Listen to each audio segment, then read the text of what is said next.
राजस्थान के पश्चिमी क्षेत्र में स्थित अमरकोट, जो अब पाकिस्तान में है, वहां के शासक राजकुमार महेंद्र की कहानी शुरू होती है। महेंद्र एक पराक्रमी राजा होने के साथ ही ऊंची लंबी कद काठी और अद्वितीय सुंदरता का धनी था।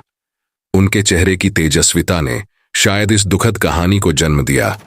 एक दिन महेंद्र अपने बहनोई गुजरात के शासक हमीर जडेजा के साथ शिकार पर निकला। महेंद्र ने ठान रखा था कि वह इस बार खरगोश का शिकार करेगा। दोनों ने अपने क्षेत्र में बहुत खोज की, लेकिन कहीं खरगोश नहीं मिला।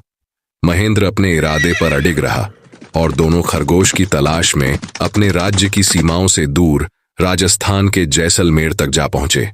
जैसे ही हमीर की नजर एक खरगोश पर पड़ी, महेंद्र ने शिकार के लिए तीर चलाने की कोशिश की, लेकिन तभी खरगोश भाग निकला और उसका पीछा करते करते वे काक नदी के किनारे पहुंच गए। वहीं खरगोश नदी में कूद गया और उनका शिकार अधूरा रह गया। थककर महेंद्र और हमीर नदी के किनारे एक पेड़ के नीचे बैठ गए। अंधेरा गिरने लगा था। हमीर ने महेंद्र से कहा कि वे अपने क्षेत्र से बहुत दूर आ चुके हैं और उन्हें वहीं रुकने की व्यवस्था करनी पड़ेगी। वे आसपास ठहरने की जगह खोजने लगे। तभी उनकी नजर नदी के दूसरी ओर एक खूबसूरत महल पर पड़ी। महल की भव्यता उन्हें मंत्रमुग्ध कर गई। गुलाब के फूलों से सजा वह महल, जिसके चारों ओर पहरेदार सेवक सेविकाएं खड़े थे, रौनक से भरा हुआ था। महल के पास पहुंचकर महेंद्र और हमीर ने अपना परिचय दिया। महेंद्र ने बताया कि वह अमरकोट का राजकुमार है और उसके साथ गुजरात का शासक हमीर जडेजा है। उन्होंने कहा कि वे शिकार के लिए आए थे, लेकिन रास्ता भटक गए और अब वे महल में विश्राम और भोजन की व्यवस्था करना चाहते हैं।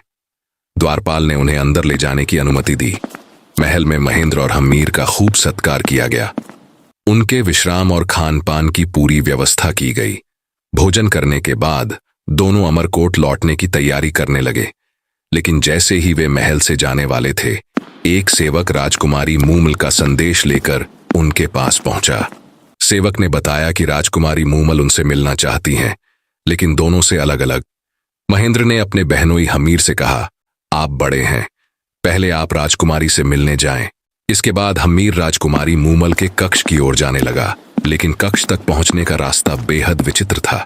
जैसे ही हमीर उस गलियारे में आगे बढ़ा, उसने देखा कि वहां बाघ, शेर और मगरमच्छ जैसे खतरनाक जानवर खड़े थे। ये दृश्य देखकर हमीर तुरंत रुक गया और वापस लौटकर महेंद्र को पूरी बात बताई। हमीर ने कहा, यह कैसी विचित्र महिला है जिसने अपनी सुरक्षा के लिए खतरनाक जानवरों को रखा है। यह सुनते ही महेंद्र ने तुरंत कहा, मैं जाऊंगा राजकुमारी से मिलने। इतना कहते ही महेंद्र ने तलवार हाथ में ली और राजकुमारी मूमल के कक्ष की ओर बढ़ने लगा। कक्ष के पास पहुंचते ही उसने सामने एक शेर को देखा। बिना समय गवाए उसने अपनी तलवार से शेर की गर्दन अलग कर दी, लेकिन जैसे ही शेर गिरा, महेंद्र को एहसास हुआ कि वह असली नहीं बल्कि मोम से बना हुआ था। यह जानकर उसने आगे बढ़ना जारी रखा और आखिरकार राजकुमारी मूमल के कक्ष तक पहुंच गया। कक्ष में प्रवेश करते ही महेंद्र का ध्यान सामने खड़ी एक अप्रतिम सुंदरी पर टिक गया। हिरनी जैसी बड़ी बड़ी आंखें, एड़ियों तक लंबे बाल और ऐसा चेहरा जो शरद रात्रि की पूर्णिमा के चांद जैसा चमक रहा था। वह सुंदरी कोई और नहीं बल्कि लोद्रवा की राजकुमारी मूमल थी, जिसकी सुंदरता के चर्चे दूर दूर तक फैले थे। महेंद्र उसे देखकर मंत्रमुग्ध हो गया। उसके आकर्षण ने उसे ऐसा बांध लिया कि उसकी नजरें मूमल से हट नहीं पा रही थीं। वहीं मूमल भी महेंद्र के ऊंचे कद काठी और तेजस्वी रूप पर मोहित हो गई। पहली ही मुलाकात में दोनों के बीच प्रेम का अंकुर फूट पड़ा। मूमल और महेंद्र की बातचीत शुरू हुई। वे अपनी बातों में इतने खो गए कि उन्हें समय का भान ही नहीं रहा। कब रात बीत गई उन्हें पता ही नहीं चला। सुबह होने पर महेंद्र ने मूमल से अमरकोट लौटने की अनुमति मांगी।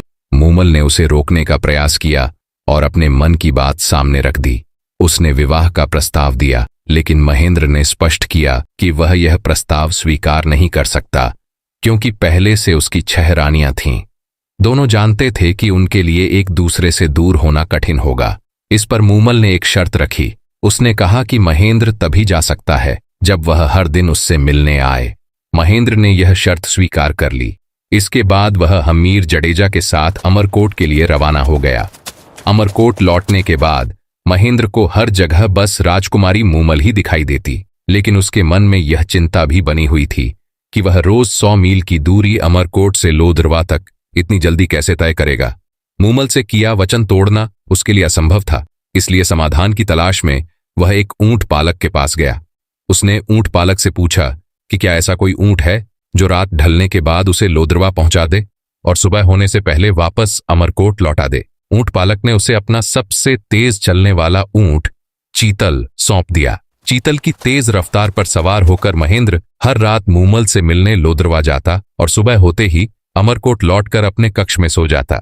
यह सिलसिला 8 महीने तक बिना किसी रुकावट के चला। महेंद्र के इस व्यवहार से उसकी रानियों को शक होने लगा, क्योंकि वह रात को बिना बताए गायब हो जाता और सुबह लौटता। रानियों को यह भी खल रहा था कि महेंद्र पिछले 8 महीनों से उन्हें समय नहीं दे रहा था। सभी रानियां मिलकर सबसे छोटी रानी के पास गईं और उससे पूछा कि आखिर महेंद्र हर रात कहाँ जाता है। छोटी रानी ने बताया कि उसे भी इसका कोई अंदाजा नहीं है